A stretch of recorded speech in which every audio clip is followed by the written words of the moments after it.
नमस्कार दोस्तों। आप लोगों के दोस्तों कई तरह के कमेंट्स आए मेरे पास।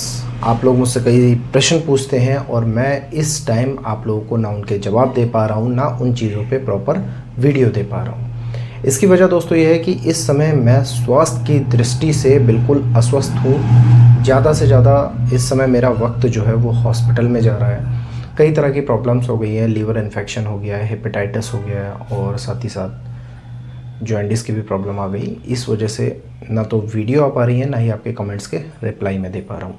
लेकिन हाँ, मैं कोशिश करता हूँ कि ज़्यादा से ज़्यादा कमेंट्स के रिप्लाई दूँ और आपको उस प्रॉपर टॉपिक पे एक वीडियो दूँ। तो इस समय जो सबसे ज़्यादा आप लोगों के कमेंट्स आए हैं, उस कमेंट्स में एक टॉपिक ऐसा है जिस पे मुझे लगा आप लोगों को ये वीडियो देनी चाहिए। आप लोगों के सवाल जो हैं वो ये ज़्यादा हैं कि सर हम क्या एक साथ 2 डिग्री कर लें, या एक साथ कौन कौन से कोर्स कर सकते हैं, किस तरीके के कोर्स एक साथ हो सकते हैं, क्या वो 2 कोर्स एक साथ वैलिड होंगे। तो इसी चीज़ पे आज प्रॉपर मैं आप लोगों को जानकारी देता हूँ।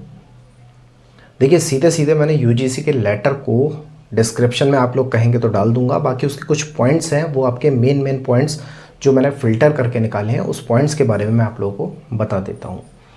देखिए, सबसे पहला नंबर 1 पॉइंट जो है यूजीसी का ये है कि एक छात्र, मैं आपको वही बात बताऊंगा जो प्रॉपर यूजीसी ने अपने लेटर में कहा है। आप बड़े ध्यान से सुनिएगा।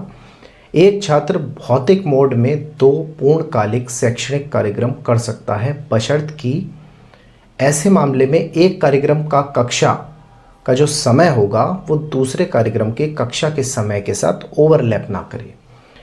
मतलब एक क्लास आपकी अगर टाइमिंग मॉर्निंग की है तो दूसरा कोर्स जो आप कर रहे हैं उसकी क्लासेस इवनिंग की होनी चाहिए, या फिर अगर कोई कोर्स की दोपहर की है तो दूसरे कोर्स की शाम की होनी चाहिए। दोनों कोर्स की क्लास की टाइमिंग मैच नहीं होनी चाहिए। ये पहला पॉइंट था। इसके बाद दूसरे पॉइंट पे ध्यान देंगे हम लोग। एक छात्र 2 शैक्षणिक कार्यक्रम कर सकता है, एक पूर्णकालिक भौतिक मोड में और दूसरा मुक्त एवं दूरस्थ शिक्षा यानी कि ओडीएल प्रोग्राम या फिर ऑनलाइन मोड में, या अधिकतम 2 ओडीएल ऑनलाइन कार्यक्रम एक साथ।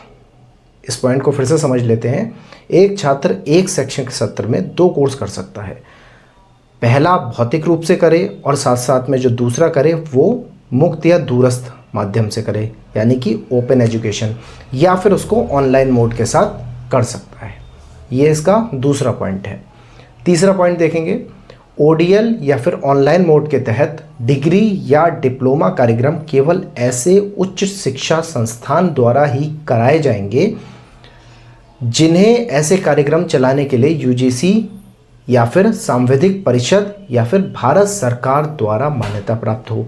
कोई भी 2 कोर्स वही करा सकते हैं जिनको यूजीसी या सांविधिक परिषद या भारत सरकार के द्वारा ये चलाने की मान्यता दी गई हो। इसके बाद हम लोग चौथा पॉइंट देखेंगे। इन दिशा निर्देशों के तहत डिग्री या डिप्लोमा कार्यक्रम यूजीसी द्वारा अधिसूचित विनियमों और संबंधित सांविधिक व्यवसायी परिषदों द्वारा जहां भी लागू हो शासित होंगे।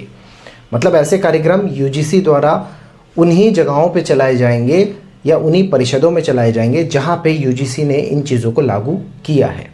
ये चौथा पॉइंट था। इसके बाद 5वें पॉइंट पे ध्यान देंगे। ये दिशा निर्देश यूजीसी द्वारा इनकी अधिसूचना की तिथि से प्रभावी होंगे। जो छात्र पहले ही ऐसा कर चुके हैं ये पूर्वव्यापी लाभ का दावा नहीं कर सकते। मतलब अगर जब ये लेटर जारी हुआ है, इस जारी से पहले अगर आपने कोई 2 कोर्स कर लिए हैं तो आप दावा नहीं कर सकते कि मेरे दोनों कोर्स वैलिड हों। और ये लेटर की अगर मैं तारीख की बात करूं तो ये तारीख है 13 अप्रैल 2022 की। 13 अप्रैल 2022 के बाद से आपने 2 कोर्स किए हैं एक साथ तो वो पूर्ण रूप से वैलिड होंगे, क्योंकि यूजीसी ने इसकी पुष्टि की है।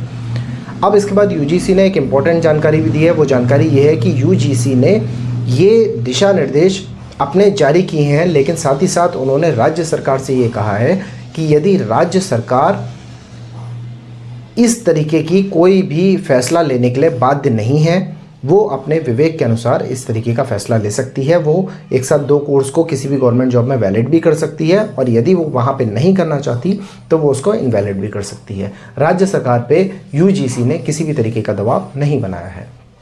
तो यहाँ पे राज्य सरकार अपना स्वयं का फैसला लेने के लिए स्वतंत्र है। अब ये सारे पॉइंट्स यूजीसी के थे जो उन्होंने अपने लेटर में जारी करे हैं। लेटर मैं डिस्क्रिप्शन में डाल दूंगा अगर आप लोग कहेंगे तो। और बाकी इस तरीके से पूर्ण रूप से क्लियर होता है कि जब यूजीसी ने आपको 2 कोर्स करने के लिए वैलिड कर दिया तो आप प्रत्येक राज्य में पूर्ण रूप से आराम से 2 कोर्स कर सकते हैं और आपके वो वैलिड रहेंगे। तो यही थी आज की जानकारी कैसी लगी कमेंट्स में बताना बिल्कुल ना भूलें। वीडियो अच्छी लगी वीडियो को लाइक करें, अपने दोस्तों के साथ शेयर करें और चैनल पे नए हैं तो कृपया चैनल को सब्सक्राइब करना ना भूलें। आज के लिए इतना ही, नमस्कार।